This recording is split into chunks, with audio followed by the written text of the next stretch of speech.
कई बार हमें मजबूरी में ऐसी जगह पर काम करना पड़ जाता है जहाँ पर हमारा मन तो नहीं करता, लेकिन घर परिवार की देखभाल की चिंता में इंसान उस जगह पर नौकरी करने के लिए भी तैयार हो जाता है।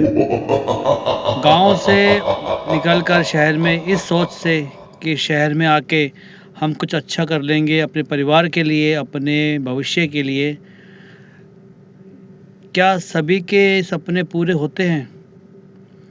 तो जानिए आज की इस कहानी में कि एक बिहार से एक दिल्ली आकर एक इंसान ने कैसे जॉब करी और क्या उसके साथ पैरानॉर्मल एक्टिविटीज़ हुई जिसके चलते वो वापस अपने गांव चला गया। तो स्वागत है आपका आपके अपने खुद के यूट्यूब चैनल जिसका नाम है सच्चे अनुभव विद मनीष। इस चैनल के माध्यम से मैं लोगों के साथ हुई पैरानॉर्मल एक्टिविटीज़ को कहानी के माध्यम से आप लोगों के साथ साझा करता हूं। यदि आपके पास ऐसा अपना कोई अनुभव है तो प्लीज़ आप मुझे मेरी याहू वाली आईडी पर मुझे अपना अनुभव भेज सकते हैं। ये आईडी का एड्रेस है Manish MANISH_ Mishra MISHRA 96 @yahoo.com पर। विश्वास मानिए आपकी कहानी को इसी प्लेटफॉर्म के माध्यम से सभी लोगों के साथ साझा करूंगा और आपकी कहानी को मैं पूर्णतः सच मानकर ही अपलोड करूंगा। तो मिलते हैं एक नई कहानी के साथ। जय श्री राम।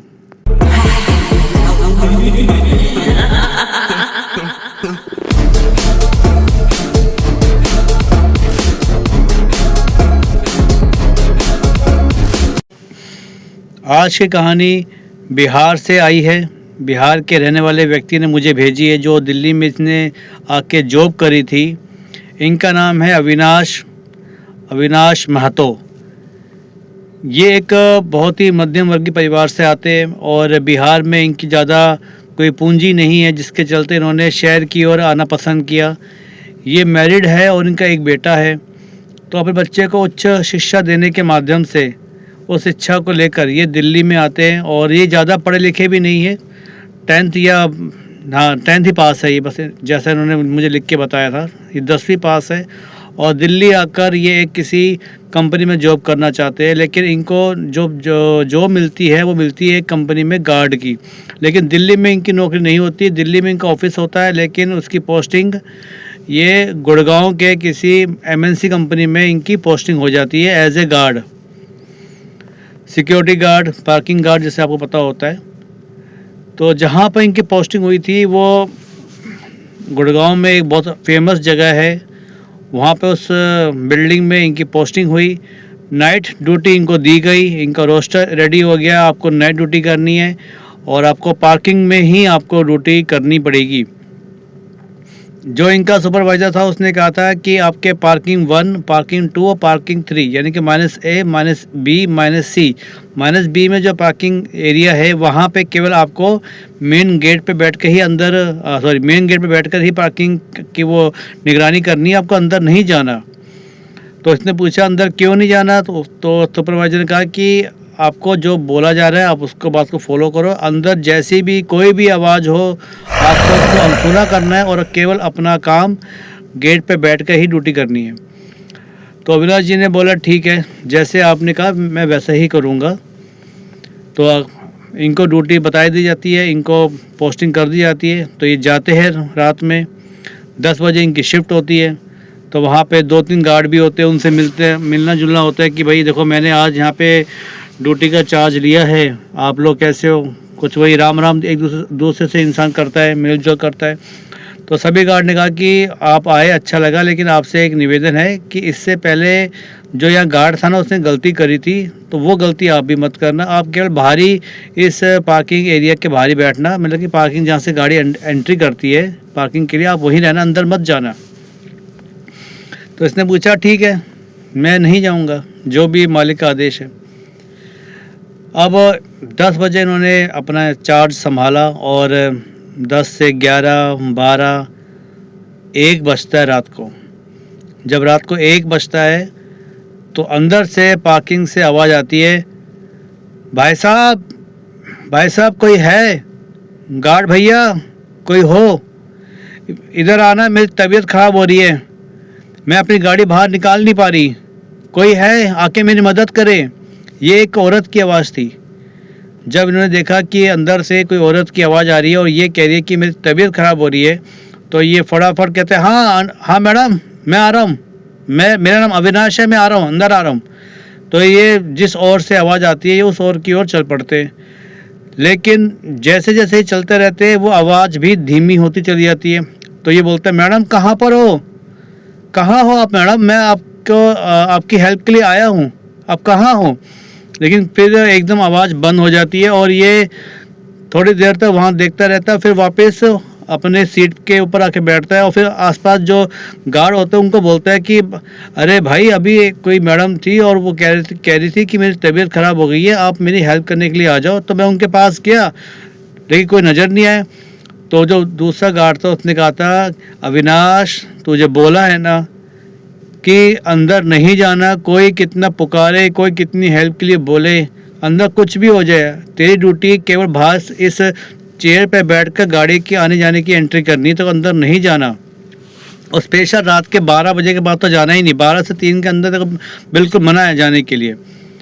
तो अविनाश ने बोला कि ऐसा क्यों है भाई, वो एक महिला एक शायद कोई तब मुसीबत में थी, मुझे उसके पास जाना चाहिए था, मैं गया लेकिन वहाँ को दिखा ही नहीं। तो उसने बोला अभी तेरा आज पहला दिन है ना, तुझे समझ में आ जाएगा कि हम तुझे क्यों मना कर रहे हैं अंदर जाने के लिए। तो उस रात अविनाश ने अपनी ड्यूटी करी, लेकिन इस सोच में कि आखिर क्या था, कौन थी वो औरत जो मुझे पुकार रही थी। अगली रात को जब से ड्यूटी लगती है ये फिर जाता है। तो रात के ठीक 12 से 3 के बीच में अंदर कुछ एक्टिविटी होनी शुरू हो जाती है उस पार्किंग एरिया के अंदर। वहाँ से फिर कोई एक गाड़ी की आवाज़ आती है हॉर्न की, पों पों ऐसे करके, और ये देखता है कि अंदर से गाड़ी कोई शायद बाहर आ रही है। तो ये एकदम एक्टिव हो जाता है कि चलो मैं इसकी एंट्री करूँ उसकी जाने की। लेकिन अंदर से गाड़ी आती ही नहीं बाहर और केवल आवाज़ ही आवाज़ आ रही है। और फिर अचानक आवाज़ आई, अरे अच्छा उस बार इसका नाम लिया उस औरत ने कि अविनाश भैया आप अंदर आओ ना, ये गाड़ी मेरे से फंस भी गई है और मेरे दिल में बहुत दर्द हो रहा है, मैं गाड़ी को निकाल नहीं पा रही, प्लीज़ जल्दी आओ, मेरी मदद करो, मुझे घर जाना है। तो इसने कहा कि हाँ मैडम मैं आता हूँ। ये फिर अंदर जाता है।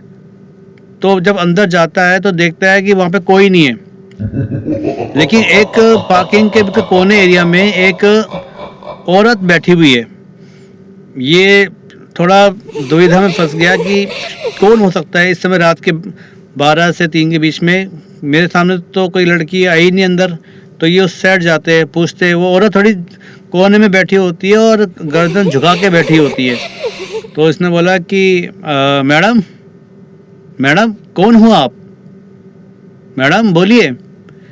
लेकिन वो मैडम कुछ नहीं बोलती। फिर उसके बाद वो फिर उस मैडम को उसके पास जाता है, उसकी पीठ को ऐसे हाथ कर कहता है मैडम कौन हो आप और यहाँ कैसे बैठे हो। तो वो एकदम फिर अपना चेहरा एकदम ऊपर करती है और जिसको देख के अविनाश एकदम डर जाता है। उसके चेहरे पर पूरा ब्लड, खून ही खून था उसके चेहरे के ऊपर लगा हुआ। और वो फिर घुटनों के बल इसकी ओर चलती हुई आती है। ये अविनाश तेजी से भागता है वापस अपने बाहर निकलने की ओर, और ये तेजी से घुटनों के बल भागी भागी आती है। जैसे घुटनों के बल बच्चे चलते हैं तो सेम उसी कंडीशन में ये औरत चल रही, घुटनों के बल, और तेजी से उसके पास बढ़ती जा रही थी। और उसके पास इतनी गंदी बदबू आ रही थी जैसे कोई सड़ा हुआ मांस सड़ रहा हो, कई सालों से मांस सड़ रहा हो, इतना गंदी उसके अंदर स्मेल आ रही थी। और वो औरत रोती रोती रोती रोती रोती इसके पास आ रही थी। और ये जो अविनाश था जोर से भागता भागता सीधा उस पार्किंग एरिया से बाहर निकला। उसने जाके अपने वहाँ पे जो सुपरवाइज़र था खड़ा हुआ था उसको बोला कि अभी अभी ऐसे मेरे साथ हुआ, देखा मैंने वहाँ पे आवाज़ आई, उसके पास गया तो वहाँ पे एक औरत बैठी थी। वो फिर मेरे पास ऐसे चलती हुई आई, उसका पूरे चेहरे पे ब्लड था। तो सुपरवाइज़र ने बोला कि तो हमने कितनी बार बोला है कि 12 से 3 इस पार्किंग में जाना ही नहीं है, चाहे कितनी कोई आवाज़ें आए। अरे पगले, यहाँ पर एक औरत की डेथ हो गई थी। उसका कहते हैं कि उसकी जब वो गाड़ी पार्किंग कर रही थी तो उसका हार्ट फेल हो गया था और वो वहीं मर गई। उसकी आत्मा आज भी वहाँ लोगों को दिखाई देती है। हमने तो इसलिए तो बोला कि वहाँ पर नहीं जाना, तो लेकिन तो समझता ही नहीं हमारी बातें। तो उसने बोला कि बाबूजी मैं अब नहीं जाऊँगा, डर के कुछ भी हो जाए। तो ये उसने बोला कि मैं एक काम करता हूँ, मैंने जो भी छोड़ देता हूँ, मुझे ऐसी जगह पर काम करना ही नहीं है। तो ये अपने घर आ जाता है। लेकिन घर आके इसको रात भर इसको नींद नहीं आती। वो जो जिसको इसने देखा है वो बार बार इसके सपने के सामने आ जा रही कि वो औरत आ रही है चलती हुई। तो लेकिन इसने सोचा कि अगर मैं जॉब छोड़ दूंगा तो फिर घर परिवार को कैसे पालूंगा, और इतनी जल्दी से आज की डेट में नौकरी मिलती भी नहीं है। तो फिर इसने फ़ोन किया रात को सुपरवाइज़र को कि सर मैं ना कल आऊँगा ऑफिस में। तो सुपरवाइज़र बोला ठीक है, सोच ले, अगर आना है तो आ जा, अगर तो डर लग रहा है तो जॉब छोड़ दे, कोई दिक्कत नहीं है। इसने बोला नहीं मैं आऊँगा। तो ये अगली रात को फिर जाता है अपनी ड्यूटी करने के लिए, और ये कहता है, फिर मन में सोचता है कि मैं अंदर जाऊँगा नहीं, चाहे कितनी कोई पुकारे कोई आवाज़ लगाए, मैं अंदर जाऊँगा ही नहीं पार्किंग के अंदर। तो ये रात को 12 बजे फिर इसकी ये जब इसकी ड्यूटी जब टाइम हो जाता है 12 बज जाते हैं, तो ये अपनी उस लॉबी में थोड़ा टहल रहा होता है। समय 12 बज चुके हैं, 12:30 के आसपास हो गया समय। ये अपनी लॉबी के आसपास ऐसे टहल रहा होता है कि मुझे कोई अंदर जाना ही नहीं है, कोई आवाज़ पुकारेगा तो मुझे उसको अनसुना करना है। तो ऐसे ही ये टहलता टहलता ऐसे ही देखता है कि ऊपर जिस बिल्डिंग में इसकी जॉब लगी होती है उस बिल्डिंग के टॉप पर वही औरत खड़ी है जो इसने पार्किंग में देखी थी। और वो औरत खड़ी थी, उसने बोला कि अरे मैडम आप गिर जाओगे, कहाँ खड़े हो आप, ऐसा मत करो। वो औरत आत्महत्या करने की कोशिश कर रही थी, जैसे कि आत्महत्या करते हैं कूद के, ऐसे वो बिल्डिंग के बिल्कुल टॉप उस पर खड़ी हो गई। और वो एकदम ऐसे हाथ फैला के और नीचे गिरती है, और नीचे आते एकदम धड़ाम से आवाज़ आती है। तो ये भागा भागा जाता है, अपने साथी को बोलता है अरे देखो वो औरत ने आत्महत्या कर ली, भागो भागो उसके पास चलो, क्या हो गया। जब वहाँ जाते हैं तो कुछ नहीं होता। ये इतना डर गया देख के कि अभी मेरे सामने उस औरत ने ऊपर से छलांग लगाई, और जब मैं उसके पास गया तो वहाँ पर कोई नहीं था। तो जिसको जब इसने ऐसा देख लिया, इतना ये डर गया, इसने फिर इमीडिएटली कहा अपने बॉस से कि सर मैं अब यहाँ जॉब नहीं करूँगा, चाहे आप मेरी पगार 10 गुनी कर दे, मुझे यहाँ काम करना ही नहीं है। तो इसने वहाँ से अपनी जॉब छोड़ दी। और बस इसके साथ भगवान की कृपा है कि इसके साथ कुछ ऐसा अनहोनी घटना नहीं हुई जिसके लिए इसको किसी मंदिर में या किसी भगत जी के पास जाकर अपना उतारा करवाना पड़ता। लेकिन वो बिल्डिंग आज भी है गुड़गांव के अंदर। वो बिल्डिंग में डेली रात को 12 से 3 आज भी वो घटना घटती है। कई जो गार्ड थे उन्होंने अपना अनुभव बताया। इसी बाद में उसने चर्चा करी कि हमारे साथ तो बहुत बुरा तक हुआ था। कई बार तो हमारे अंदर हमारे कपड़े में कई ब्लड की छींटें आ गई, बहुत कुछ उन्होंने बताया कि। तो इसने फिर अपने वहाँ से जॉब छोड़ दी और आजकल ये अपनी एक दुकान खोल के बैठे हैं अपनी परचून की, उसी से अपनी रोजी रोटी चला रहे हैं। तो आज की कहानी जो मैंने सुनाई मुझे इतनी ही दी गई थी, इतनी मैंने आप लोगों के साथ साझा करी। यदि आपको ये कहानी अच्छी लगती है तो प्लीज़ मेरे इस चैनल को सब्सक्राइब करें, लाइक करें, शेयर करें और बेल आइकन को दबाना ना भूलें। तो मिलते हैं अगले नई कहानी में नए कैरेक्टर के साथ। जय श्री राम।